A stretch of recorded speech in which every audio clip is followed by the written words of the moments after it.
There's a beautiful tree, and it got many branches.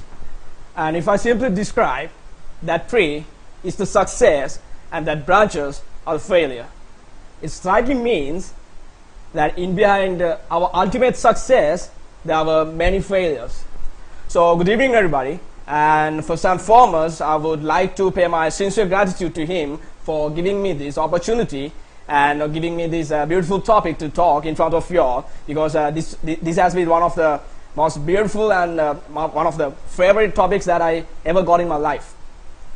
So the way to the success and the way to the failure are almost the same.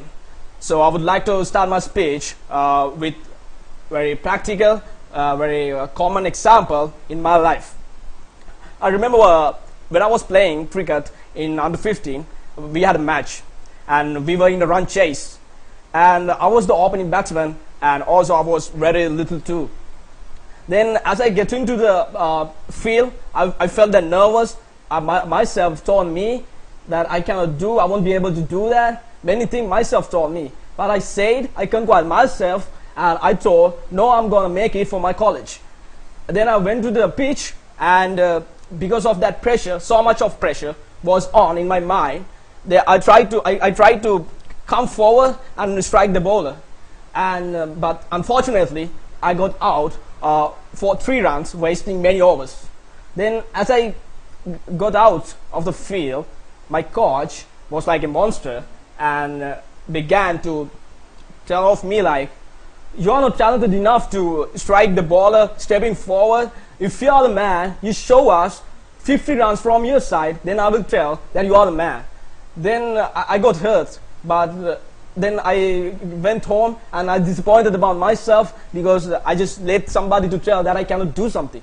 Then after in next match, we had that match against Wesley College, and in that match also we were in a run chase, and as I was wearing my pads, helmets, and arm guards, everything, that words he said, that words our coach said in previous match came to me. Like it's like telling me like that you cannot do, because he said I can't. But I just told myself, yeah, that is past, that's already over. But today, here is my day, here is the place I'm gonna win myself. Then I got into the field.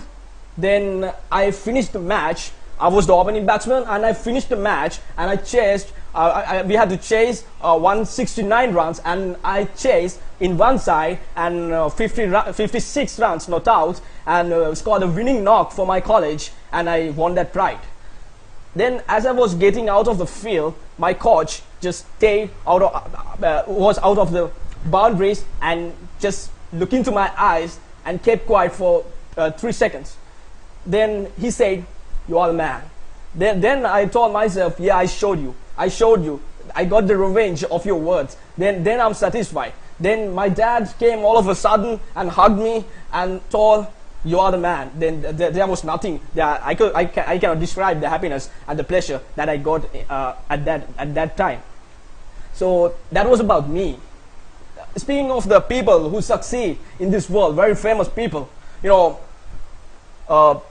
when the Steve Jobs didn't have a place to sleep and didn't have very good meals to eat, he didn't say that I'm poor, I cannot pursue my dream, I cannot go for what I'm used. It's not like that. He said, oh no, I'm gonna make it, I'm somehow gonna make it. And because of that, he has been one of the most successful people, most successful businessmen in this world.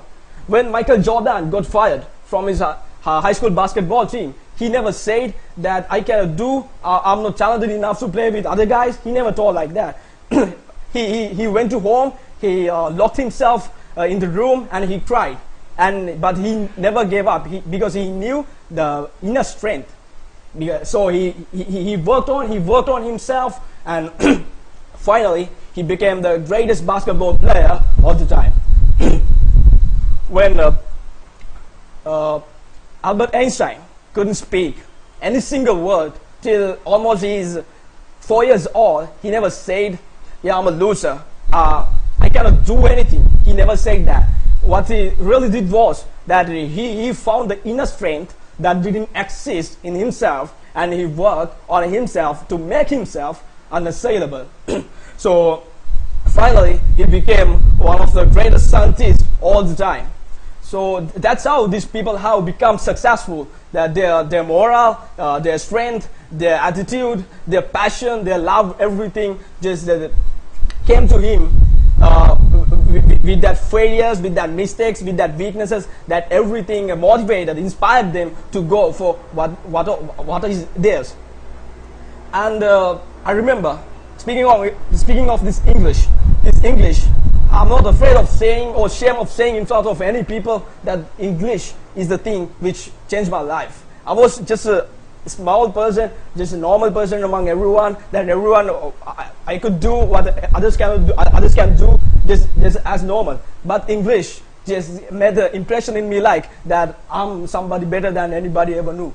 Then one day I remember, I went to a class, English class, when I was grade 8, and in that class, many people could speak in English, but unfortunately, I couldn't. I couldn't write, or I couldn't even listen. And one day, a girl came to me and asked something in English, but I couldn't understand any single thing. I got frustrated in front of her. I got embarrassed in front of everyone. Is looking at me. Everyone is looking at that scene. So I got frustrated, but I only told yes and because, but I didn't even know the meaning of because at that time, but I said because. Then she put a little smile on the corner of his lips and just went away, because that she realized that I cannot speak in English. Then I stopped going classes. I never went to any classes. But then I realized that there are only few people who can fly in the air, and every other is walking on the road. Then that everyone can walk on the road because that is too ordinary. Then to be different than others, I must do something that others cannot do. Then I told myself that my dream is flying. Then I wanted to fly, but I didn't know a proper way to fly. Then I went to many places to find a way to fly, and they taught me a way of dreaming to fly. But I told them,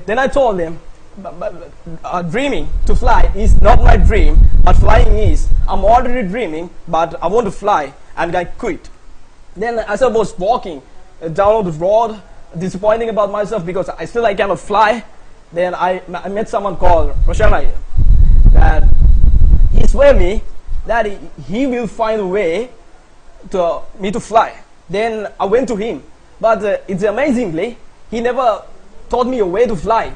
Instead, he gave me the wings. Then he told me, if you want to fly, if you want to cut a tree, you need an axe.